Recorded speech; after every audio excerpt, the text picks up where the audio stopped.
form the all-devouring narwhal changed into? How come he knows that, too? Really? So, you're telling Paimon that giant whale and this guy can both turn into the fowl? How does that work? It's a subconscious instinct. Any intelligent being who longs for his level of strength is bound to mimic his appearance. It's a natural response after encountering someone as powerful as Master. To them, he represents ultimate power. We know the person before us has encountered Master, and we know he stole a portion of my power. So it's not surprising that he would assume this form. Okay. Oh, the closer Paimon looks, the more intimidating it gets. Nervalette isn't here this time, so it's up to us. He won't have the nerve to steal again after we're done with him. Let's teach this guy a lesson.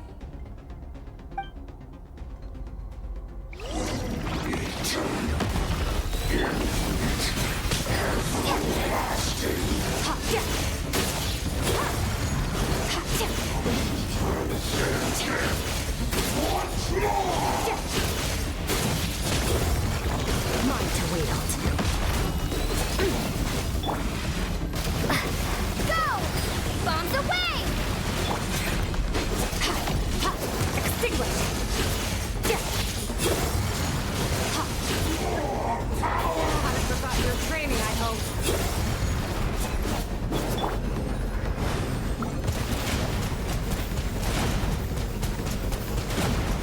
Water jet!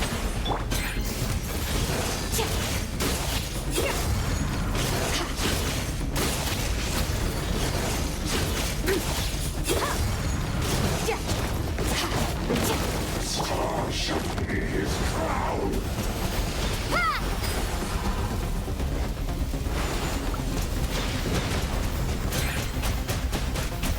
Water jet! Surge!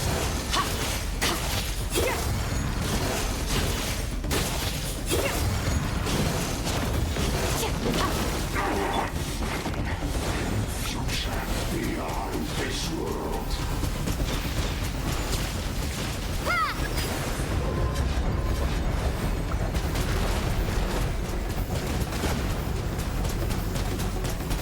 Water jet!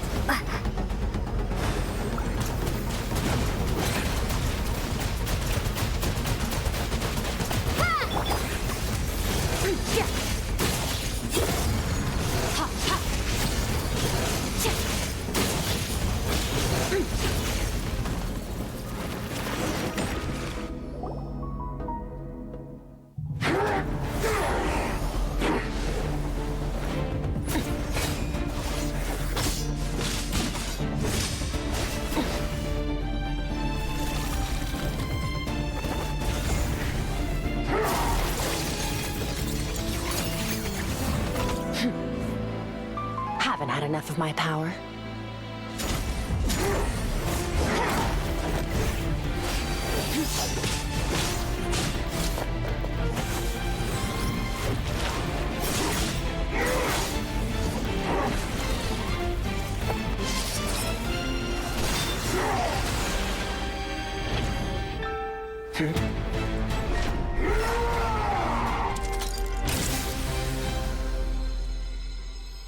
Well then, let's see how much more of this power you can handle.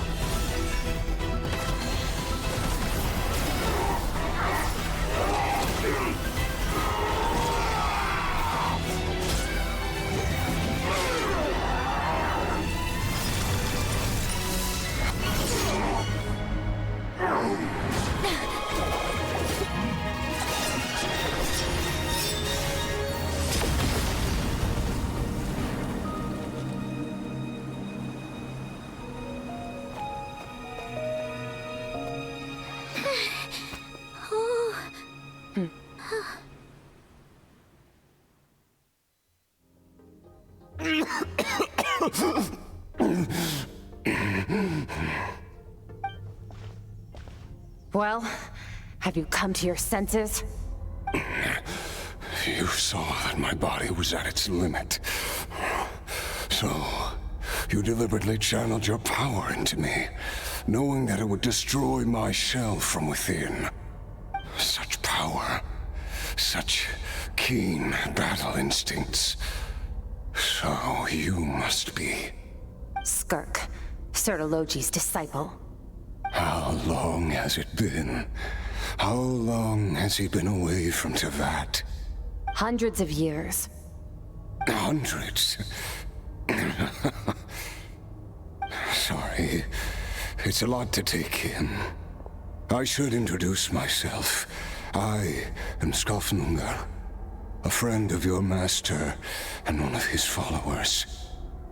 This is the first time I've heard your name, Skirk. But hundreds of years ago, I knew you existed. And I knew you would come here.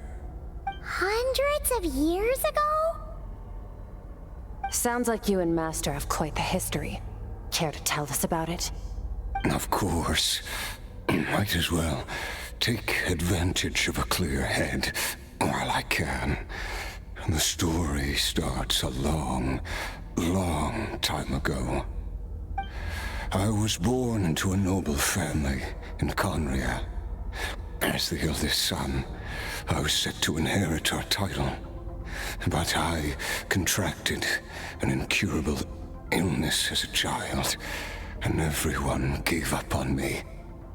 I trained the sword harder than anyone else, defeated all of my peers. But it was all in vain. When other people looked at me, all I saw in their eyes was pity, or a strange glee in my misfortune. Even my parents were just waiting for me to die. Over time, my heart hardened, and I became aimless. That was the point where I met your master, Sertologi. We were similar in age, but different in background. He was born in prison, the son of criminals who had been sentenced to death. He spent his childhood wandering the streets, facing more criticism than the literary works in the Universitas Magistrorum. Yet, he always wore a smile on his face, as if kindness and malice were one and the same, and he could not see the difference. I still remember what he said to me when we first met. You need to fight to survive. Even if it's a losing battle, it should light a fire under you. How can you sit back like this and go down without a fight? That does sound like something he would say. He was the first to acknowledge that I was worth something, and he inspired me to keep going. When we sparred together, it was the first time I'd actually felt the thrill of combat. When I was 10, he stole forbidden research materials and managed to cure my illness. It was like there was nothing in this world he couldn't accomplish. When it came to the human form, he was always intent on pushing the boundaries of possibility. But somewhere along the way, I fell behind. My talents were nothing compared to his, and at some point, I realized he had pulled so far ahead, I was too embarrassed to even ask him to spar. After his grand endeavor was successful, he sought me out and said to me, "This planet no longer holds anything of interest to me, so I'm leaving. But first, I have an offer. I can use a power I have just refined to break the curse of immortality for you. Your death was once what we worked so hard to prevent. But the immortality you now face is a different kind of pain altogether." I'll pass. Immortality doesn't sound so bad to me. Since I can't die, it means I have an infinite amount of time to get stronger. Maybe I'll finally catch up to you one day. And we can spar like we used to. Are you sure? I cannot say when I will return. Your body, or rather, your soul, might not be able to withstand this curse. All I can do is try.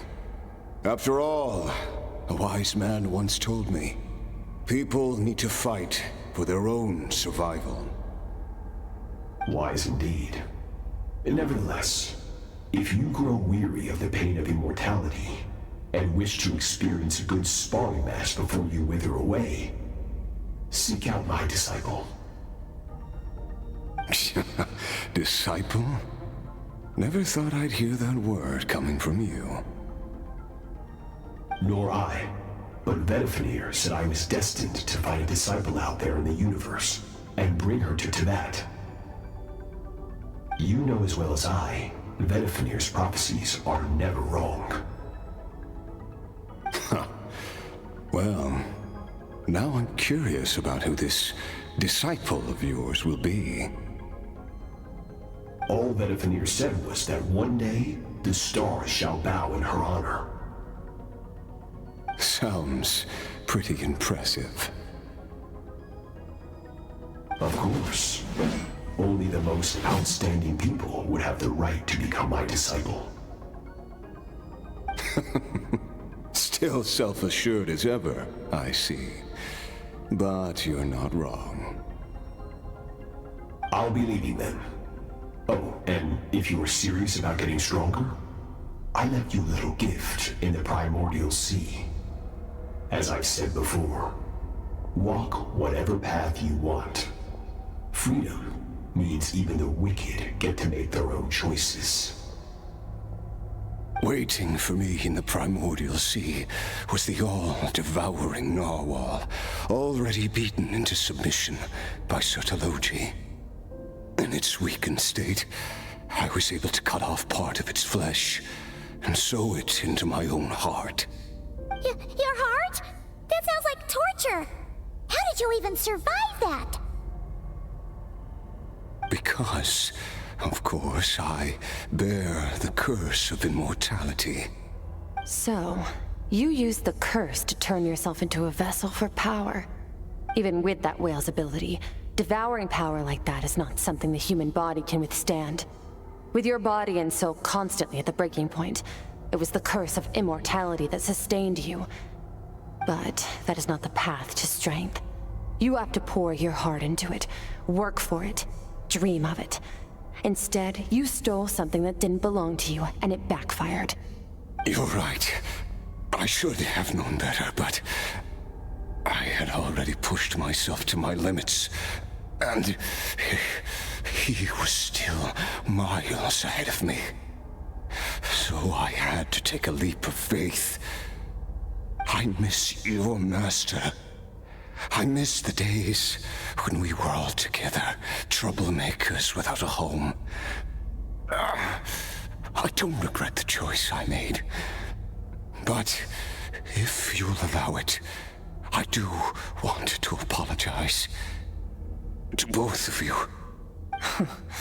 After the beating we just gave you, I think we can call it even.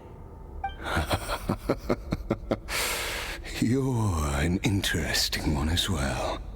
Sertologi's disciple. That's a lot to live up to. It can't have been an easy experience. I know what he's like. He rules with an iron fist, using despair and fear to force you to catch up to him, all the while standing ever out of reach. We're like mountain climbers in the dark, never knowing how much higher we have to climb, or when we will see the sun again. True. But I made up my mind long ago. No matter how dark it gets, I will not give in to despair. I will overcome it. Besides, after hearing your story, I suspect what Master really wants is not a battle that demands his full strength, but rather a defeat without regrets. Oh? Since you're his friend, you must have some things in common. The first time we came here, when you stabbed me through the fog and stole my power, I felt no emotion coming from that spike. But when you had to devote all your strength fighting me just now, I could feel joy and passion emanating from your blade. It was the joy of a researcher discovering the truth of the world. The joy of an artist uncovering a temple of wonders. Interesting. I'm certain I didn't express those emotions outright. Yet you were able to read them from my blade, like a glimpse into my inner world. You're right. That battle brought me an unbridled sense of joy, and my defeat brings me no regret whatsoever. Exactly. I think Master also craves a battle like that.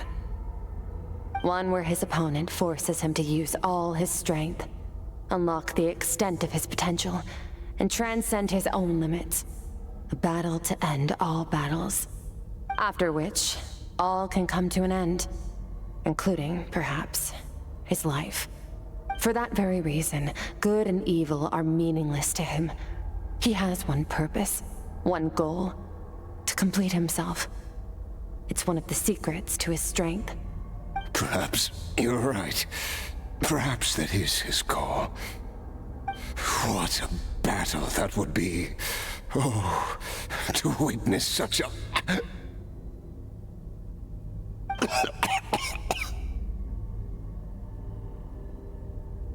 Are you okay? Too many different kinds of power are surging through my body. The curse of immortality allows it all to coexist, but it does not remove the pain. I won't be able to hold on to my sanity for much longer. What a shame. I would have loved to witness that battle. Sertologi once offered to free me from this curse. Now, I must ask that of you, Skirk. Can you release me from the pain? I can, but not through death, if that's what you were hoping for. It's not a suitable punishment for your crime. As an alternative, I can take your consciousness, along with all the power you've consumed, and smash it to pieces. The impurities will dissipate, and under the curse of immortality, your mind and body will regenerate.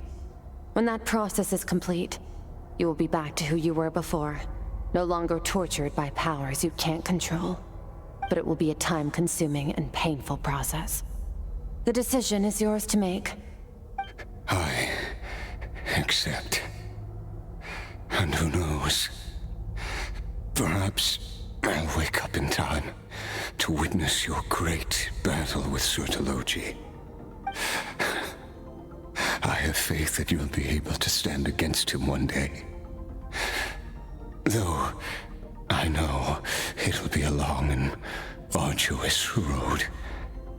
If we are climbers in the dark, it appears the dawn has finally broken for me. But your ascent continues. At least, it looks like you are not alone on your journey. I will reach the top of this mountain, no matter what it takes. And you, Skofnunger, will be my witness at the end of all things. That's finally over. Let's get out of here. Huh. At least we don't have to make a mad dash for the exit like last time.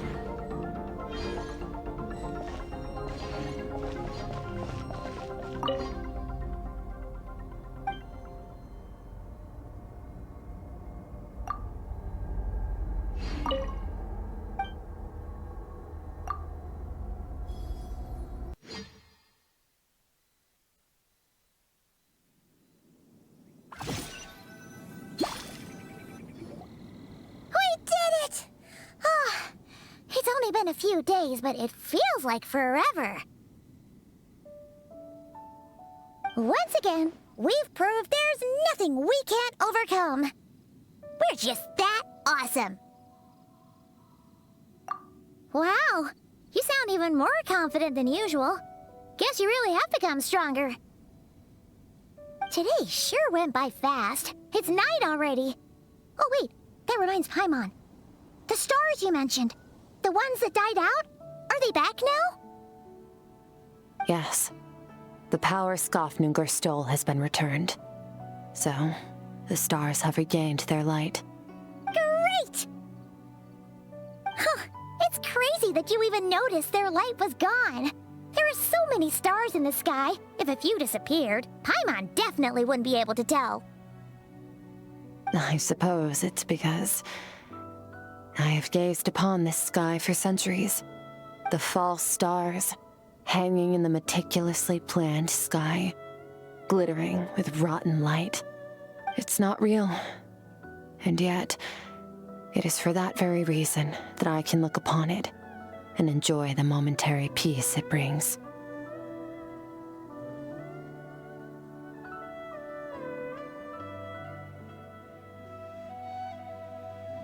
Even the most beautiful of bubbles has to burst. We will return to the real universe one day, whether of our own volition or not. Time marches ever forward. Even the innocent and naive will taste life's bitterness. Yet through hardship, we grow until we learn to seize the sands of time for ourselves and uncover our true strength. Though we gaze upon a false sky, its vastness and majesty is palpable. One can only wonder, what is it going to take for kindness to reign supreme in the vast expanse of the universe? Ugh, this is all going over Paimon's head. But if she knows one thing, it's that the traveler always finds a way. Ever since we met, she has filled Paimon's days with happiness. No matter how tough things get, she always finds a way to make it better. If it's too big a job for one person, then we'll do it with two. And if two's still not enough, then three. We've met so many amazing friends and accomplished so many amazing things. As long as we don't give up, we can make any wish come true. I suppose when it comes to you, anything is possible. Well, I should be going. Now that my power is no longer isolated from my emotions, I need more practice to get used to it. I suppose fate will decide. Maybe we'll bump into each other on the street. Or maybe we'll reunite on a different planet entirely. Regardless, reunions and partings are but passing moments. More than anything, I hope that at the end of this journey, wherever it takes us, we stand in a world reborn. One without war, pain, or forced partings. One where new life can bloom, even where there was once nothing but scorched earth. For this, we must all work to become stronger. If that's what you want to call me, I won't object. Goodbye. Bye!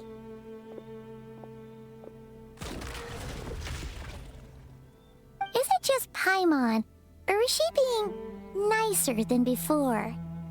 We definitely count as friends after all that, don't you think? Hey, what do you think about camping here tonight? There's nothing quite like sleeping under the stars. Come tomorrow, we can continue our journey. Oh, and since Paimon treated you to that super nice meal at Wanmin Restaurant, it's about time you returned the favor.